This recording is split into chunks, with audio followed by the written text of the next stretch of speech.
Hello everybody and welcome back to World of Warships Legends. My name is Spartan Elite 43 and tonight we are back in the Georgia. And this is a highly requested ship. I don't know why, but everybody wants me to play the Georgia. I think it has something to do with the fact that y'all know that me and the Georgia don't get along that well. Is it a bad ship? No. It's just inconsistent, and it's not my favorite American battleship. There are many other American battleships. Literally every other Tier 7 American battleship is better than the Georgia. More often. However, once in a while, you can take the Georgia out. And the Georgia will just do things that just makes you giggle. And this is going to be no exception. I hope you guys are ready, because this, I promise, will be one of the most ridiculous games that I've ever had, or probably ever will have, in the Georgia. So, now that I've got your attention, if you guys enjoy what I do, if you guys like the daily content, punch the like button, and if you haven't subscribed already, what are you waiting on? Hit the subscribe button. It's completely free, and you can unsub at any time if you dislike what I'm doing. So, now that we've got the formalities out of the way, let's talk about the Georgia, shall we? The Georgia. Why is it so inconsistent? And the simple answer is it has 6 guns. That's it. That's all. That's the only reason. It has 6 guns. You're only firing 6 shells downrange. So at any given moment, you're probably only going to land 2 shells. Or less. That's my biggest problem with this ship. However, as I've mentioned before, epic and legendary artillery plotting room mod for this ship is absolutely busted. Why? Because if this ship does start rolling, it becomes an unstoppable force of consistency that you cannot fathom at Tier 7. What do I mean? Well, I mean simply that if you give these 18-inch guns a chance to actually start doing damage, God help your team. Speaking of doing damage, we also are running the Arthas build, aka the New Jersey build, aka the funny button, and good night Fiji, I hope you had fun playing this game. Welcome to Tier 7. Our first kill and first dev strike of the game. Not gonna be our last. This game is gonna come down to the wire, and this is the kind of game that I absolutely love. You guys know this. I've talked about it many a time. Oh my god, not again. Ooh, come on, Spartan. Don't fuck this up. Now, I don't know if you guys noticed. I kind of aimed that one a little short.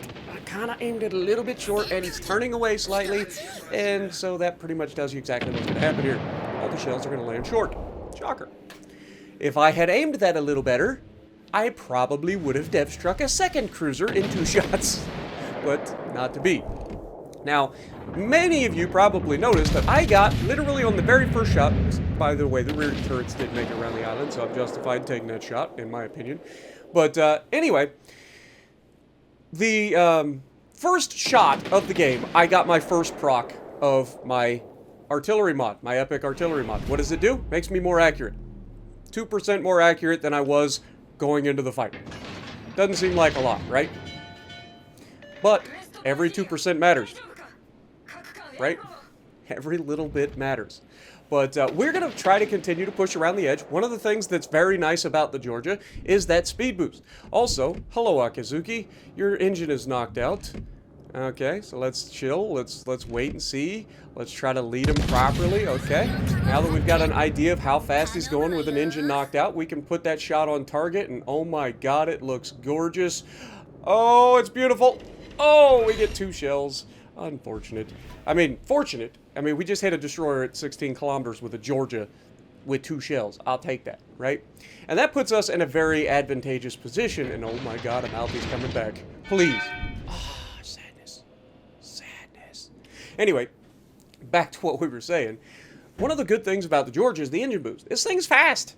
It's fast. Even running gyrating drill bits, this thing is fast. Okay? It will get out there and push on anybody, which makes it exceptional as a flanker. Why do I always talk about flanks in these games in battleships? Because they're so important. Speaking of flanks and crossfires, I know, right? These crossfires are very important. Notice the enemy battleship in the Brandenburg pushing in. He's full broadside. He has no idea what's about to happen to him. Now, I probably didn't need to use Arthas here, but if you got it, you might as well use it. So an extra 20% damage on top of what I was going to do to him anyway. So, big hit. That's going to change the way he wants to play, because now he's got to think about me, which means he's going to start angling towards me. We're going to go ahead and shoot in his direction again, just auto-aiming that time, trying to make sure that we get some damage on him, but he is going to turn in, and all those shots are going to go over his bow. Unfortunate, but at least shows that the guy's paying attention. Now, speaking of paying attention, some of you guys may have noticed that my destroyer out here on the flank is absolutely torpedoing the crap out of this battleship, which just proves that maybe you shouldn't just be sitting around in your battleship at the back corner of the map waiting to get torpedoed. Just saying. Amalfi, again, this guy is actually on point with his dodging. Like, this guy is actually really obnoxious. If he hadn't turned in there, he's dead. I know the Amalfi pretty well. That man would have died 3 times over from that salvo if he hadn't turned in just enough to make those overpin. Those shells ended up landing high. Now, notice what I'm going to do here, guys. I know this is a crazy concept, but you guys know Brandenburg has torpedoes, right? Brandenburg has 6-kilometer torpedoes, right? So we're going to go ahead and immediately, before he even has a chance to engage us, turn away. Why? Because it gives us a chance to keep the distance between me and him so he cannot torpedo me, taking away any advantage that this man may have had coming into this fight. Now we hit him into the superstructure for 10,300, and we're going to continue to kite away for the time being. The torpedoes unfortunately do miss, but that's okay. This team has fallen apart, so it's going to come down to us trying to pull this game back. Now, initially, I was thinking about shooting the Algerie here, but I'm thinking, okay, we got to get rid of this Brandenburg now, so I'm going to use my last Arthas on this Brandenburg, okay? It's unfortunate, but needing to get rid of that battleship right then and there to free up my side so that I can continue to do what I have to do to carry this team to a victory. Because the other side's completely collapsed. You can see this. The only person left on that side of the map is a battleship who is running for his life. And I can't really blame him because he's literally the only one left, right? There's 2 destroyers. One of them is on our side somewhere. It's an Akazuki with very little hit points. And look at our Kagero go! My Kagero's using... Well, I guess it was technically the... it was technically the Belfast that ended up shooting him. Never mind. I was going to say, the Kagero's shooting his guns. What an absolute giga-chad. But no. Nope, it wasn't him. It was the Belfast. But Amalfi is going to try to kite away, and he's going to be very effective at doing so. And by very effective, I mean he's not going to be effective at all, because I'm not going to chase him. But I am going to put myself in position to crossfire the rest of his team. So it looks like I'm chasing him, but I'm not. So this guy is going to put himself so far out of the play that it's not even funny. And that's when we notice another cruiser coming over. He's not in range yet, but we do have another cruiser out there, and he wants a piece of meat in particular. So we're like, all right, we'll file away in the back of our head, prepare for, prepare for what's coming, right? These are things that we pay attention to. What the f... Really, Georgia? Now you're going to start doing this to me? We have 2 procs. Come on, man. Well, unfortunately, can't shoot that guy again, but that's when the Omono has decided to enter my range. And, in true Giga Chad fashion, he thinks that he can just sail around and do what he wants. But he becomes very predictable very early by dodging too soon. And, just as he turns away, we get the shot off, so we were still locked on to him, only just. Like, if I hadn't fired when I did, I probably wouldn't have gotten the lock still. But, wait for it. Bonk. Down goes Frazier! Down goes Frazier for our second Devastator strike of the game. And we're now over 100,000 damage, which gives us our 3rd proc of the game. So, we go ahead and aim high up on the side of the Brandenburg, trying to turn in. This Brandenburg's actually going to get some juicy penetrations. Tell me you're running the what is it called? The Aladad skill without telling me you're running the Aladad skill on your Brandenburg. So I respect it. Clearly he's got a secondary build, but this guy is also running Aladad, I guarantee it. This is a high build frickin' Brandenburg with Aladad. I'm almost certain of it. But we take a shot. Maybe not. Maybe the Brandenburg just got better frickin' pin angles than I remember. But we managed to take down the Brandenburg as well, giving us our 4th kill of the game. And suddenly, the teams are tied. Except we're losing because they have 3 caps, which is not ideal. Now that's about the time that the Kansas decides to show himself, and the Caracciolo decides to show himself on the other side. Kansas slaps the out of me. Shocker. We go ahead and get a shot out at the Francesco Caracciolo, I couldn't think of it for a second, and start trying to turn in. Now, why am I turning in here rather than going straight out? Well, there's 2 reasons. One, I'm limiting who can shoot me, right? That's the main reason. I don't want to be taking shots from distance by a Kansas. That's 12 guns of American armor piercing heading my way. Unfortunately, Caracciolo puts himself in a position where he can get away from me because of the island. And that's when the Amalfi gets spotted. And so I go right back to shooting at the Amalfi. Why? Because we need the points, and this guy could potentially run away, so I gotta try to get rid of this guy. And he's not paying attention anymore for some reason, so we almost, of course, leave him with just enough to get away. That's unfortunate. We almost took him out, but had to leave him with just enough to get away. However, this guy is hell-bent on continuing to fire his guns. Our battleship has thrown his ship away. You gotta love it. It's all about timing, folks. There are times to push in like that. There are times that you need to back the f off.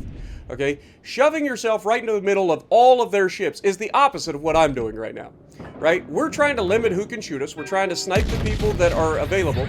Amalfi is going to be out into the distance, so we're going to go ahead and shoot over his bow, leading the target away. We only need to land 1 shell, and we would have killed him with multiple shells, unleashing the Kraken!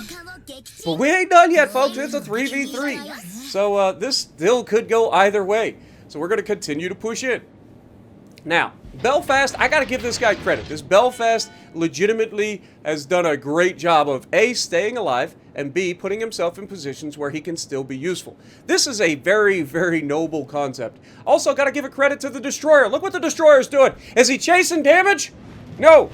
What is he doing? He's capturing bases. Why? Because this game could still go down to the wire, and as long as we keep slapping people, we could win this. It's a crazy concept. I know, it's a freaking crazy concept. But, thank God, I have at least a couple of people on my team that have done the right things. And that is what I try to, like, this is, everybody always remembers me for being the toxic one. I'm so toxic. I always talk bad about all my teammates. No, I talk bad about stupid people, right? The stupid stuff that you see on a day-to-day basis in World of Warships Legends, right? That's what I call out. It's not about the people. It's about the stupid plays that we see. Speaking of stupid plays, this Kansas knows I'm coming and still is sitting broadside to a Georgia. And he's lucky to not just be outright removed. I can absolutely Citadel him at that angle. I think I let him a little too much. I needed to hit a little bit further back. However, I also call out all of the good things that I see my teammates do. And the Belfast being smart and putting himself in positions where he's defensible and being able to stay in the fight. The Destroyer doing his job, and oh my God, there's a Fletcher here. Why would you put yourself in this position? Georgia, don't fail me now. Shut up. Georgia failed me. Georgia totally failed me. Dang it, Georgia, why do you do this to me? But guess what this guy is likely doing here? Now, I make a huge misplay here. I call it like I see it. I make a misplay. I repair my turret despite knowing full well that this man just launched torpedoes at me. Now, I'm assuming that he's an idiot, right? So I'm going to go ahead and start shooting at the Caracciolo.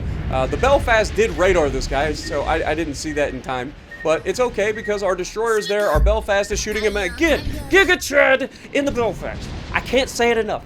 The Belfast 43 in this match, the Kagero in this match are absolute heroes. And of course, the broadside battleships and cruisers along the way for the enemy team just throwing their game away. How many times we gotta say it, folks? If you're in a situation on the red team, get the f*** away. Just run.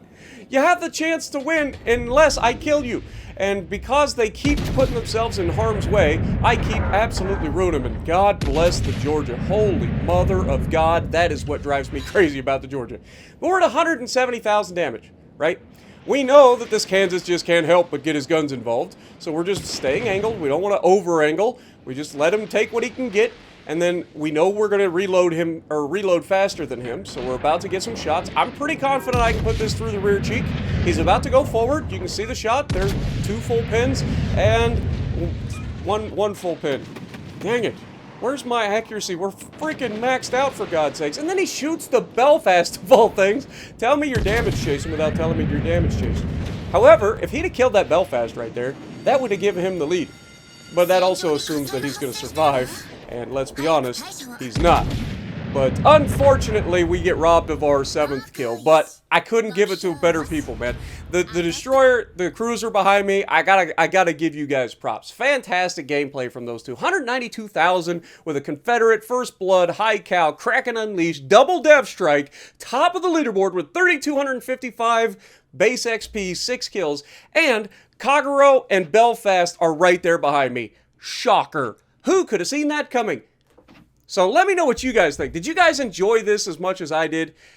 And if you like what I'm doing, punch the like button, leave a comment below, subscribe to the channel if you haven't already, and as always, I will see you in the next video.